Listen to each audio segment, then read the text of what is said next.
Hello tout le monde, on se retrouve aujourd'hui en peignoir parce que j'ai envie de faire une nouvelle vidéo mode. Je voudrais vous montrer comment en partant d'une tenue super simple, on pouvait arriver à un look chic et élégant. Donc voilà, l'idée c'est vraiment d'élever une tenue basique au possible. Alors je vais partir de mon uniforme de base qui est l'uniforme de beaucoup de personnes, c'est-à-dire un t-shirt blanc et un jean bleu. Et je vais vous montrer comment donner plus de personnalité à cette tenue, mais tout en gardant votre propre personnalité. Donc c'est parti, on commence avec le t-shirt blanc. Ok, le t-shirt blanc. En réalité, c'est bien plus compliqué de trouver un bon t-shirt blanc que ce qu'il n'y paraît. Et je vais vous montrer un petit peu la différence. La première des choses, bon alors, ces deux-là, ce sont les t-shirts de mon mec, mais j'aime le côté oversize. La première chose à laquelle il faut faire attention pour choisir un bon t-shirt, c'est la matière. Et je vous conseille vivement de le prendre 100% coton. Parce que par exemple, là vous voyez polyester avec 20% lin. Alors le lin c'est une très très belle matière, mais regardez, je sais pas si vous arriverez à voir comme ça bouloche. Vous voyez, ça c'est pas chic du tout, au même pas. Le 100% viscose, pareil, au toucher c'est sympa, mais ça ne paraît pas un t-shirt de bonne qualité, vous voyez ce que je veux dire. D'ailleurs c'est Naked, ils en ont refait des bien meilleurs après, celui-ci je l'ai depuis des années. Première chose, la matière utilisée, je vous conseille 100% coton. Mais attention, pas n'importe quel coton, regardez la différence. Ces deux t-shirts sont 100% coton. On a une grosse différence de prix quand même, étant donné que celui-ci est un Uniqlo qui coûtait vraiment pas très cher, et celui-ci est un Blue Garage qui est d'ailleurs une très belle marque pour les hommes. Là vous voyez ma main à travers, donc c'est un coton qui est vraiment tout fin, donc on va fatalement voir votre soutien-gorge en dessous, alors qu'un t-shirt avec un coton un petit peu plus épais se tiendra mieux déjà, tiendra mieux dans le temps et vous aurez moins à vous soucier de la transparence. Donc ça c'est super important. Celui-ci ça va, je l'aime bien. On y vient au col. Par exemple celui-ci que j'aimais moyen, ça j'aime pas trop, vous voyez. Ce petit col là ça fait pas très bonne qualité, alors que si tu prends un col avec un plus grand bord comme ça, tout de suite ça fait beaucoup plus qualitatif. Comme celui-ci par exemple, c'est un mango, vous voyez on a un col qui est plus large et pour moi ça fait tout de suite meilleure qualité quand il y a un beau col qui tombe bien aussi, qui vous étrangle pas. D'ailleurs en parlant du col, on a des cols V, on a des cols ronds. Avant j'étais à 100% avec les cols V, j'adorais ça, et maintenant je trouve ça un petit peu dépassé. Enfin je sais pas trop comment dire, mais j'aime le col rond, j'aime le ras du cou, je trouve ça plus moderne, plus sympa. Et j'aime aussi le côté oversize. J'en ai un petit peu marre de tous ces choses près du corps. J'ai envie d'un côté un petit peu plus ample, plus respirable. Donc après toute cette discussion sur les t-shirts blancs, voilà comment je fais mon choix pour en choisir un bien. Un t-shirt 100% coton, avec un coton qui est quand même assez épais pour qu'il se tienne correctement, avec un joli col et une coupe assez oversize parce que c'est ce que j'aime en ce moment, et on peut aussi beaucoup mieux respirer pour l'été. Alors le tout premier conseil que je pourrais vous donner pour élever votre look, qui est indispensable, c'est d'investir là-dedans, dans un steamer, parce qu'il n'y a rien de pire, enfin rien de pire, ça nous arrive toutes, hein, on est d'accord. Mais si tu as envie d'un look un petit peu plus chic, un petit peu plus élégant, plus apprêté, plus sophistiqué, la première des choses c'est qu'il soit bien repassé. Et c'est vrai que les t-shirts en sortant du sèche-linge ils sont souvent très froissés, qui a la foi de prendre une planche à repasser, un fer, etc. Pas moi en tout cas. Donc voilà, allez chez Lidl, achetez ça, ça coûte même pas 20 €. Et ça je vais vous dire, je l'emmène même en vacances, parce que lorsque tu veux porter des chemises, elles sont toujours un petit peu froissées, etc. dans ta valise, ça ne pèse rien et c'est vraiment très très utile. T'as juste à mettre de l'eau dedans, t'appuies et ça envoie de la vapeur d'eau, ce qui va détendre totalement tous les plis, tout le côté froissé de ton vêtement. Système D, si tu n'as pas de steamer, tu peux aussi mettre ton vêtement avec un cintre sur ta douche parce que la vapeur d'eau va détendre un petit peu les plis. Mais voilà, ça c'est la base. Vous voyez ce look là, ça c'est pas possible. Sortie de sèche-linge, tout froissé, ça prend 2 secondes et ça change tout. Vous voyez la différence entre là tout froissé et là défroissé? Ok, maintenant qu'on a choisi notre t-shirt blanc parfait, on va s'attaquer au jean. Et en vrai, vous me direz dans les commentaires, mais pour ma part je trouve qu'il n'y a rien de plus difficile de trouver un bon jean bleu qui nous aille parfaitement. Alors j'en ai plusieurs à vous présenter et je vais vous montrer sur quels critères je vais choisir ce fameux jean basique parfait. La première des choses, c'est que je vais choisir un bleu qui est pas trop brut mais pas trop clair non plus, vraiment un bleu moyen. Donc par exemple ce premier jean, il est très bien, quoique un tout petit peu clair, mais le problème c'est qu'à la fin des jambes, vous voyez, c'est tout effiloché et ça peut être très sympa pour un look un petit peu plus casual, limite avec des combat boots, très bien. Mais pas pour le look un peu plus chic et élégant que l'on souhaite avoir. Donc ce jean là, c'est un non. Celui-ci, vraiment un basique de chez Basique, c'est un 501 de chez Levi's. J'adore les fesses que font les jeans Levi's, ça c'est un de mes jeans préférés. Mais je ne vais pas choisir celui-ci, pourquoi ? Parce que j'ai fait une grosse tache dessus comme une grosse dégoûtante. Donc ça c'est aussi quelque chose à prendre en compte si vous voulez un look plus chic et élégant. Bien sûr qu'on va éviter des vêtements tachés. Donc malgré que j'adore celui-ci, il va au linge sale. Et donc mon dévolu se porte sur ce jean qui est très basique, qui ressemble un petit peu au 501, qui est un Naked Reborn, c'est-à-dire qu'il est fait avec des matériaux recyclés, etc. Donc ça c'est cool. Surtout ce que j'aime en fait, c'est la coupe mom. Je ne sais pas vous, mais moi j'en porte plus du tout des jeans slim. Je trouve ça beaucoup plus cool, un jean un petit peu plus large, un petit peu plus loose, où on respire dedans. Et les poches sont bien également. Et il est un petit peu taille haute. Parce que pour ma part, je trouve ça toujours plus chic un jean un petit peu trop taille haute qu'un petit peu trop taille basse. Alors voilà nos deux pièces basiques. Le t-shirt blanc tout simple et le jean bleu. Évidemment, je vais pas laisser ce t-shirt tomber comme ça. Je trouve ça un petit peu triste. Ce que j'adore faire, c'est toujours rentrer le haut de mon t-shirt dans mon jean. De cette manière, ça allonge les jambes, ça marque plus la taille et ça rend le t-shirt un petit peu plus structuré, un petit peu moins genre je tombe comme ça mais je sais pas quoi faire.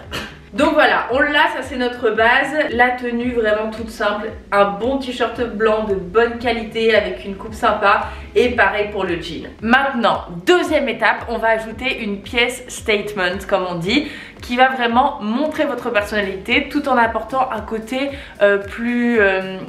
je sais pas trop comment traduire justement cette vidéo How to elevate your look, mais vous voyez, une pièce qui va rendre votre outfit un petit peu moins simple. Plusieurs options. La première, ma préférée parce que ça colle à ma personnalité, évidemment le blazer. Autre conseil, si t'as pas forcément beaucoup de budget pour acheter des pièces avec des belles matières, achète dans des tons neutres. Je trouve que quand on porte une pièce avec une forte couleur, il faut que ce soit une belle matière, sinon ça fait cheap immédiatement. Donc tu peux bien sûr ajouter ta petite touche de couleur, peut-être avec un sac, avec un foulard, etc.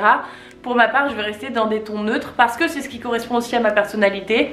Et je pense qu'il ne faut pas non plus se travestir en essayant d'avoir un look super fashion, mais dans lequel au final on se sent pas très bien parce que c'est quand même la base d'être confortable dans ses vêtements. Sinon ça va se ressentir et le look sera pas top. Donc première pièce statement, soit un blazer pour un côté un petit peu boss lady, c'est ce que j'aime bien, c'est ce qui me motive, enfin j'ai toujours adoré les blazers.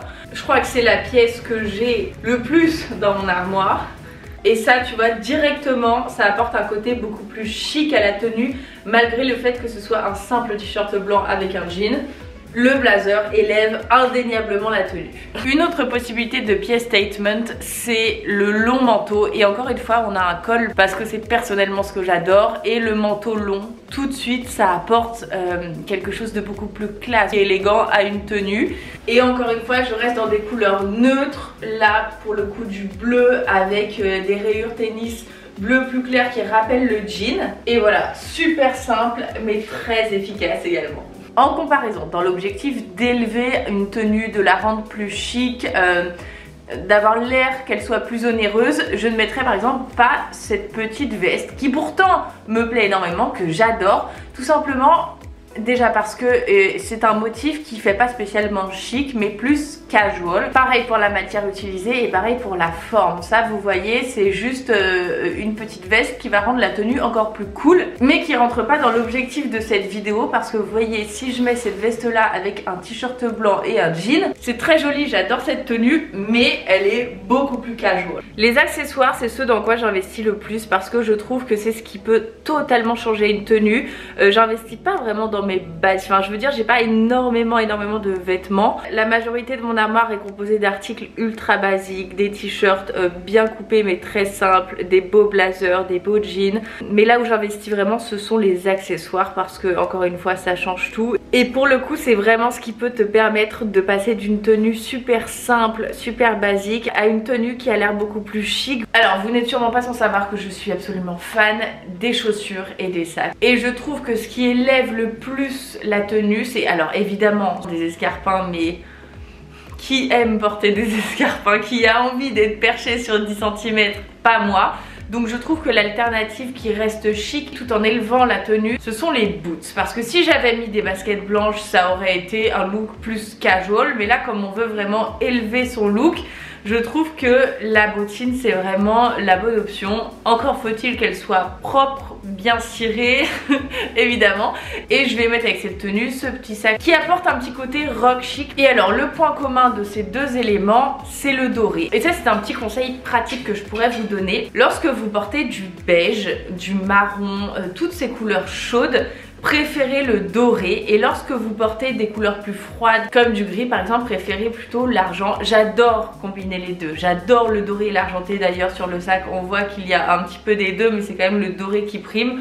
Je trouve qu'apporter une petite touche de doré ou d'argenté, tout de suite on a l'impression que la tenue est plus onéreuse. Alors là forcément vous allez me dire ah, Marie, ce sont des pièces de luxe, forcément que ça paraît onéreux, mais vous pouvez tout à fait recréer ça sans avoir un sac Chanel. Maintenant dans les accessoires, ce qui permet de bien élever une tenue également, ce sont les bijoux. J'ai cette chaîne qui fonctionne très bien, qui est une copie de la chaîne Dior il me semble. J'avais pris celle-ci sur Naked et voilà, tout de suite vous voyez, je trouve que ça ajoute quelque chose. Je peux le régler à la hauteur que je souhaite. J'aime bien quand ça tombe pile sur le t-shirt mais pas trop non plus, un peu comme si c'était le col vous voyez. Et ça voilà, on est d'accord pour dire que ça élève la tenue, ça ajoute quelque chose. Cependant attention au côté too much. Je voulais vous mettre en garde là-dessus parce que parfois on a l'impression de bien faire en associant deux choses qui se ressemblent fortement. Par exemple là j'ai une chaîne avec mon sac qui est doré, mais j'ai aussi les chaussures avec le doré. Et quand tu tombes dans le too much à trop vouloir accorder les accessoires, les choses, bah ça peut finir par faire un peu cheap.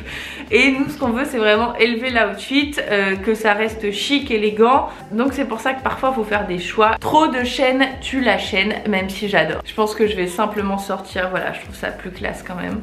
Le mieux est souvent l'ennemi du bien. Je vais essayer de rester comme ça. Ok, maintenant un accessoire qui fait toute la différence, ce sont évidemment les lunettes. Ça apporte un côté beaucoup plus chic, ça élève la tenue même si vous les portez pas. Parfois mes lunettes je les porte simplement sur la tête comme ça et je trouve que c'est l'accessoire qui fait vraiment toute la différence. Donc deux vibes possibles. Soit ces lunettes qui sont des Valentino qui pour le coup font un rappel sympathique aux chaussures puisqu'il y a un élément qui va être vraiment tout en haut de mon crâne et un autre à mes pieds, donc c'est pas trop proche, on n'est pas non plus dans le too much grâce à ça. Soit une vibe beaucoup plus vintage. Ça ce sont des Céline que j'ai acheté très récemment, que j'adore parce que justement regardez, elles sont un petit peu incurvées et elles sont vraiment en mode vintage, en écaille etc. et j'aime beaucoup. Et ce que j'adore faire c'est marier les styles. Alors à petite dose on est d'accord, mais j'adore marier les styles, avoir quelque chose d'un peu rock avec quelque chose d'un petit peu plus romantique, ou alors quelque chose de vintage avec une tenue beaucoup plus moderne. Elles ont un côté très chic qui me plaît beaucoup. Un autre accessoire qui fonctionne très bien pour élever un petit peu le look, paraître un petit peu plus chic, c'est le foulard. Vous avez vu le réel que j'ai posté avec Poppy justement, très décapotable, foulard, lunettes vintage, j'adore ça. Donc le foulard, à la fois ça apporte une vibe un peu rétro et super chic, très Grace Kelly, j'adore. Ça me permet d'introduire le prochain point pour élever son look, c'est la coiffure. On peut complètement changer la vibe d'une tenue rien qu'avec une coiffure. J'ai plusieurs coiffures que je fais lorsque j'ai envie de paraître un petit peu plus sophistiquée, un petit peu plus élégante. D'ailleurs, si vous n'avez toujours pas vu ma vidéo comment être plus élégante, je vous la mets dans le petit i. C'est une vidéo que vous aviez vraiment aimée et je voulais lui faire écho à travers celle-ci. La première coiffure que j'adore, c'est la queue de cheval basse avec la petite mèche qui passe autour de l'élastique. C'est très rapide à faire et c'est juste ce petit détail d'avoir caché l'élastique qui rend la coiffure beaucoup plus sophistiquée. On se dit tiens, elle a fait l'effort de faire ça. Laissez-moi vous montrer comment je fais. Je trouve personnellement que c'est plus chic avec une raie bien définie, soit une raie au milieu, soit une raie sur le côté. Moi, ce que j'aime bien faire quand même, c'est laisser quelques petites mèches devant qui vont venir encadrer et adoucir mon visage. Ce que vous allez faire, c'est que vous allez prendre une petite mèche sous la queue de cheval que vous allez venir simplement entourer autour de l'élastique. Il n'y a rien de plus simple comme coiffure, mais je vous dis, ça fait vraiment toute la différence. Et ensuite, on vient accrocher avec une petite pince plate. Et voilà. Et vous voyez, ça a bien caché tout l'élastique. Et je ne saurais pas vous expliquer pourquoi, mais la plupart du temps je préfère porter mes lunettes les cheveux attachés que détachés. Je sais pas pourquoi, mais vraiment je préfère. Ça, c'est la première coiffure. La seconde, c'est le bun bas torsadé. Il n'y a rien de plus simple et de plus efficace qu'un bun bien bas. Ça se fait en 2 secondes. Et ça, c'est ma coiffure go to cheveux sales, parce qu'évidemment quand on veut élever son look, la première des choses c'est de sentir bon. Le parfum, ça a d'ailleurs aussi son importance, mais avoir des cheveux propres, brillants. Si on a des cheveux, évidemment on peut être extrêmement classe avec le crâne rasé. Mais voilà, si on a les cheveux longs et qu'on veut élever son look, le shampoing sec, meilleur allié si on a les cheveux sales, et aussi le petit bun bas bien plaqué, ça c'est mon go-to. Mais je laisse quand même 2-3 mèches pour adoucir un petit peu mon visage, et je vais vous montrer un bun que j'adore faire et qui fait vraiment son effet. Vous prenez tous vos cheveux comme ça. Ensuite, vous mettez l'élastique autour du bun. Vous ne le mettez pas avant de le faire le bun, vraiment à la fin. Voilà. Et ensuite, vous faites un trou au-dessus de l'élastique dans lequel vous allez passer le bun. Ça tire un petit peu, mais ça vaut le coup. Ensuite, on cache un petit peu l'élastique de cette manière. Et j'adore cette coiffure parce qu'elle se fait en 2 secondes et je trouve qu'elle est super chic. T'as vraiment l'impression que t'as passé du temps à faire ça, alors que pas du tout. Donc ça, c'est aussi une autre coiffure go-to pour être un petit peu plus chic, un petit peu plus apprêté. Le petit bun bas et des lunettes de soleil, je trouve que ça fait vraiment toute la différence sur une tenue ultra basique. Autre point essentiel pour paraître plus sophistiqué, c'est la manucure. Et je suis tellement mal placée pour vous parler de ça parce que je me ronge encore les ongles, c'est vraiment par phase. Je me rends même pas compte que je suis en train de les ronger, c'est une catastrophe. Vous savez que j'ai tout essayé, de mettre du vernis tous les jours, du vernis semi-permanent, du vernis amer, etc. Bref, ça va passer. Ma mère m'a dit que jusqu'à 30 ans, elle se rongeait les ongles et que ça lui est passé du jour au lendemain sans raison apparente. C'est que le subconscient qui parle, hein. Je pense que c'est une forme de stress qui s'exprime de la sorte. Voilà, c'est trop dommage parce que je sais que j'ai déjà eu... Ça a duré peut-être 1 mois grand maximum, durant lequel je me suis pas rongé les ongles et j'avais des très beaux ongles, ils ont super bien poussé. C'était quand même vraiment plus élégant, mais j'ai horreur des capsules et des faux ongles. Vraiment je déteste ça. Je préfère encore avoir mes petits ongles rongés que des faux ongles. J'en ai eu aussi, mais ça pour le coup j'arrive pas à aimer parce que c'est tellement pas moi. Donc évidemment une belle manucure, un beau nude, ça passe toujours, bien brillant. Maintenant, ce qui fonctionne toujours très bien pour donner un côté un petit peu plus sophistiqué à son look, c'est évidemment le maquillage. Ma maman m'a toujours dit, tu choisis, c'est soit les yeux, soit la bouche, les deux ensemble c'est too much. Pour ma part, j'ai vraiment des petite paupière mobile, donc c'est pas évident pour moi de faire un beau smoky puisqu'il se verra pas énormément. Je sais pas si vous pouvez le constater, mais je mets toujours l'accent sur les cils étant donné que mes paupières sont vraiment très petites. Et comme cette paupière a tendance à un petit peu retomber, et bien j'évite de faire des liners parce que sinon le trait n'est jamais vraiment joli. J'applique toujours un petit coup de crayon marron parce que je trouve que c'est beaucoup plus doux avec mes yeux bleus que le noir. Donc un petit peu de crayon marron estompé comme ça vers l'intérieur. Et au niveau de la bouche, évidemment on ne se trompe pas avec un beau nude. Mon préféré s'appelle le Kind Sexy de chez MAC. Il est mat, il tire légèrement sur le pêche. Celui-ci, voilà, je l'adore. Mais on peut évidemment se faire une belle bouche rouge. C'est un petit peu tricky le rouge. Pourquoi? Parce que ça ne pardonne pas. Il faut vraiment se faire un teint parfait parce que dès qu'on a des petites rougeurs, et on en a tous, hein, des petits boutons, des rougeurs, et bien le rouge les met en exergue étant donné que cette couleur qu'il y a sur vos lèvres va rappeler des petites rougeurs que vous pouvez avoir sur les joues, peu importe. Je vais l'appliquer comme ça, vous allez me dire ce que vous préférez sur moi entre le nude et le rouge.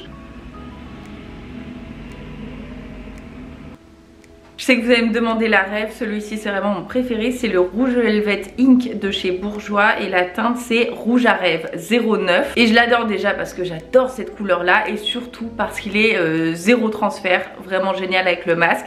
Sinon j'adore aussi le Russian Red de chez MAC, il est un petit peu plus soutenu, il est mat aussi mais il n'est pas aussi sans transfert que le Red Velvet. Et voilà, ça c'est vrai qu'un petit coup de rouge à lèvres rouge, directement ça apporte de la sophistication. Je vous propose maintenant de regarder le résultat final. On reste sur une tenue quand même casual, facile à porter, confortable, dans laquelle je me sens bien, mais qui est pimpée, légèrement plus sophistiquée avec des éléments clés, notamment des accessoires, de coiffure, de maquillage. Et je terminerai par un conseil super important si vous voulez avoir l'air un petit peu plus sophistiqué, un petit peu plus élégante, si ce n'est le conseil principal, c'est évidemment la posture et l'attitude. Je trouve que ça fait vraiment tout, tu peux porter n'importe quoi. Si tu te tiens mal, sans non plus trop forcer, mais se tenir bien droite, en plus pour votre dos c'est super important. Et aussi je pense que ce qui est important au-delà de l'aspect physique de la posture, c'est l'attitude globale. Si t'es bienveillante, si t'es souriante, tu paraîtras toujours plus élégante que si tu fais la tête et que tu es en train de critiquer des gens. Et voilà, j'espère que cette vidéo vous aura plu, que vous aurez pu retirer 2-3 conseils intéressants pour vous. Je vous embrasse très fort, on se rejoint tout de suite sur Instagram ou sinon mercredi prochain à 18h25 pour une nouvelle vidéo sur YouTube. Bye!